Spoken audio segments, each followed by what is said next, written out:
pertama kita belajar namanya iman atau rukun iman. Yang kedua belajar Islam, dikatakan rukun Islam. Yang ketiga ihsan. Ihsan ini ya ilmu yang paling tinggi untuk memantapkan, mengokohkan keimanan kita.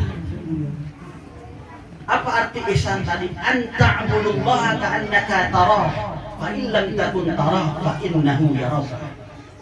Engkau beribadah, kita beribadah seolah-olah Allah melihat kita. Itu maksudnya. Karena kita nggak mampu melihat Allah. Bagaimana caranya? Ini banyak kan pertanyaan-pertanyaan orang-orang liberal. Kalau Tuhan itu ada di mana? Engkau tidak bisa melihatnya. Nah, kita balik pertanyaannya. Kita yakin ada akal? Yakin ada akal? Yakin. Bukti kita ada akal? Bisa berpikir. Apakah kita bisa melihat akal kita? Tidak. Berarti keyakinan itu tidak selalu kita lihat, akan tetapi kita rasakan. Begitu pula ruh. Kita bisa nggak ruh kita? Bisa ibu? Tidak. Tapi kita yakin ada ruh. Yakin kalau ada ruh kita meninggal. Meskipun kita tidak bisa melihat Allah, tapi kita bisa merasakan. Nah, itu ibu ya. Angin, bisa kita lihat angin? Bisa kita rasakan? Kita pegang, bisa pegang angin? Enggak bisa.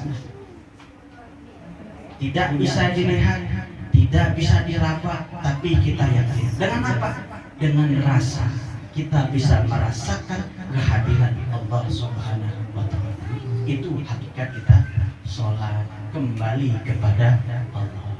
Belum ditutup dulu. Agar tidak mengganggu ketika kita sholat. Jadi aktivitas sholat ini merupakan komunikasi dengan Allah.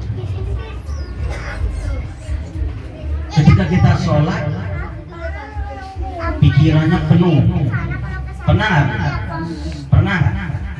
apa sering? Sering. Paling khusyuknya setelah waladhdallin amin. Apalagi kalau sholatnya jamaah. Yang jamaah saja banyak mikir, apalagi sholat sendiri. Tadi 3 rakaat 4 rakaat ya. Sering nggak begitu? Kenapa? Karena kita tidak tahu makna dari sholat. Jadi sholat itu kita sedang kembali kepada Allah untuk berdiskusi, berkomunikasi dengan Allah. Kira-kira saya berbicara sama ibu, di mana ibu tinggal? Misalnya di Tanjung Karang, di mana ibu tinggal? Kaliawat, kampung di Padang, di mana? Bukit Tinggi. Mikir kemana-mana dah? Mikir dah? Tidak. Jadi kalau kita fokus dengan apa yang kita ucap, insya Allah kita akan khusyuk. Kenapa kita tidak khusyuk? Yang pertama, kita tidak tahu apa yang kita baca. Pernah nggak kita berpikir, saya ingin tahu artinya sholat dari takbir sampai salam?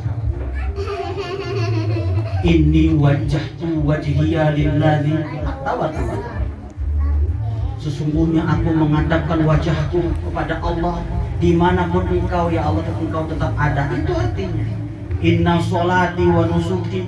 Sesungguhnya sholatku, hidupku, matiku, rizkiku untuk Allah. Pertanyaannya sudah belum?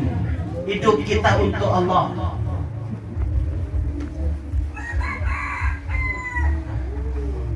Banyak ibadah atau banyak dosa? Karena setiap hari manusia pasti melakukan sebuah dosa. Dosa yang paling banyak itu apa? Dosa yang paling banyak siapa? Apa? Mulut. Dosa membicarakan Hendra Madrafi. dosen di fakultas hikmah mana? kali kalau bahasa. Ini banyak di Di UIN. Dosen. Sebelum kita sholat, kita itu berwudu. Fakultas apa? Ya, kita lompat sedikit biar kita tahu nyambung antara wudu dan sholat. Apa yang bahasa Ketika Arab. kita Ada 3 berwudu, atau 4. kita kumur-kumur. saya biasanya di sana. Kenapa kita kumur-kumur? Jadi berpikirnya yang penting tuntunan tidak seperti itu. Kenapa kita kumur-kumur? Misalnya kita pulang dari pasar, Hilang badan dosa kotor, mulut. kita mandi, belum sholat asar. Kenapa sesudah mandi kita berwudu? Padahal mandi itu lebih bersih daripada berwudu. Jadi sampai situ kita berpikirnya kenapa. Jadi menjalankan ibadah ini tidak hanya mengikuti saja, harus tahu petunjuknya bagaimana. Di dalam Al-Quran dikatakan, "Shollu kama ra'aitumuni usolli." Sholatlah seperti aku sholat, kata Rasulullah. Lalu bagaimana cara Rasulullah sholat? Makanya ada yang namanya hadis, ada yang namanya fikih. Sebelum sholat kita berwudu, membasuh mulut, membasuh telinga. Tidak hanya membersihkan yang namanya telinga, mulut, dan kaki, akan tetapi kita sedang membersihkan dosa-dosa mulut kita, dosa-dosa telinga kita, tangan, kaki kita. Itu hakikat wudu. Makanya kata wudu di sini dikatakan bukan nazif, tapi tahur, bersih, suci. Ya. Kata tahur tidak hanya bersih secara lahir, tetapi secara batin. Kalau nazif bersih, contohnya ikan itu yang sedang ikan itu halal nggak? Halal apa? Halal. Ayam itu halal. Halal ya. Tapi kalau disembelihnya nggak baca bismillah. Nah, yang halal bisa jadi haram kalau caranya kita tidak tahu. Makanya kalau orang itu agamanya sudah dalam atau fanatik, kalau mau beli ayam tadi baca bismillah nggak Pak? Mohon maaf, motongnya lehernya baca bismillah. Karena segala sesuatu kita menyembelih tidak menyebut nama Allah, maka haram. Makanya kalau belum tahu kita tanya Pak, lain kali kalau nyembelih kita baca bismillah. Sama kayak ibu-ibu biasanya menyembelih ikan. Hidup-hidup langsung bismillah, jangan baca bismillah. Nah, ini ada hadisnya. Ketika kita menyembelih hewan tidak membaca bismillah, maka haram. Gimana? Kalau udah mati namanya bangkai. Nah, beda ya, pengecualian. Ada hadis mengatakan bangkai yang ada di laut halal. Ini pengecualian. Beda kalau ikannya ikan gabus, ikan lele, bangkai. Tapi kalau ikan asin matinya di laut itu pengecualian. Makanya kenapa kita harus belajar fikih. Fikih ini teknis kita ibadah, semua dijelaskan secara mendetail. Nah, seperti sholat nih. Takbir aja bisa 5 versinya. Takbir yang pertama angkat tangan. Ya, kalau Nabi Rasulullah mengajarkan itu baina udhunain. Ya, mana? Begini ya, ajarkan. Yang kedua baina katifain, antara bahu. Yang ketiga Sayyidina Ali kalau sholat diputar. Nah, diputar seperti ini. Ini sholat ketika perang. Siap. Nah, jadi ini ada makna siap buat pedang. Jadi inilah namanya fikih. Kalau kita belum tahu caranya, jangan cepat-cepat. Oh, ini enggak ada dalilnya, ada. Contoh seperti kita mengangkat tangan ketika tahiyat. Ya, asyhadu an la ilaha illallah wa asyhadu anna muhammadar rasulullah. Ada yang 2 kali, ada yang berkali-kali seperti ini. Ada yang diputar-putar. Mana yang benar? Semuanya benar. Karena ada dalil. Nah itu. Makanya sama seperti tradisi kita ini. Tradisi yasinan. Kalau NU biasanya yasinan deh.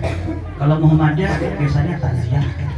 Tapi sekarang alhamdulillah Muhammadiyah hari pertama yasinan 3 takziah. Kenapa? Agar kita bisa merangkul sesama muslim. Seperti ini. Itu unsur angin. Angin kan jalan begini, ruku. Yang ketiga sujud. Sujud itu unsur air mengalir dari tempat yang tinggi ke tempat yang rendah. Yang terakhir apa? Unsur tanah. Sujud. Ya, tanah ketika duduk di antara 2 sujud. Kenapa di ujung kaki kita mohon maaf seperti ini? Mengunci kita kepada bumi, karena kita berasal dari tanah. Dan di akhirnya unsur kelima itu unsur hati. Ya. Assalamualaikum warahmatullahi wabarakatuh. Assalamualaikum warahmatullahi wabarakatuh. Apa maksudnya? Tengok kanan, tengok kiri. Jadi di dalam sholat itu dari awal kita pasrah kepada Allah, diakhiri dengan tengok kanan, tengok kiri.